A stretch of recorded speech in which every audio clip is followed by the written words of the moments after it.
Happy Monday everyone. What's up? ማንም ታናሽነታችሁን አይናቀው። ባይዘው መጽሐፍ ቅዱስ ማንም ታናሽነትን አይናቀው ይላል። በጣም በትንሽ ነገር ሊሆን ይችላል የጀመራችሁት። በጣም ስሞል ከሚባል ማንም ሊያየው ከማይችለው ነገር ይሆናል የጀመራችሁት። በጣም ጥቂት ነገር ይሆናል ይዛችሁ የጀመራችሁት።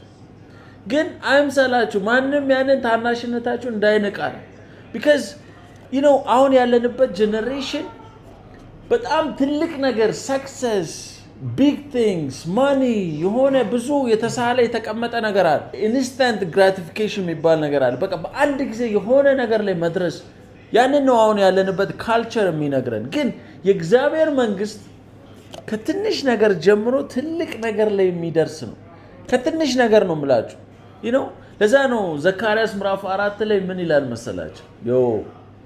ጥቂቱን ነገር ቀን የናቀ ማን ነው? አይምሰላችሁ። አሁን ትንሽ ሆናችሁ የጀመራችሁት ነገር፣ አሁን ማንም ያላያችሁ ነገር፣ አሁን ጥቂት ነገር ይዛችሁ የጀመራችሁት ነገር ነገ ይበዛል፣ ነገ ትልቅ ደረጃ ይደርሳል። ለዛ ነው ማንም ታናሽነትን አይናቀው። በዚህ ሳምንት እግዚአብሔር እያለን ያለው it's okay ትንሽ ሆናችሁ ጀምራችኋል፣ ጥቂት ነገር ነው እጃችሁ ላይ ያለው፣ ያበዛዋል እግዚአብሔር፣ ያሳድጋችኋል፣ ትልቅ ደረጃ ትደርሳላችሁ። መቻችሁ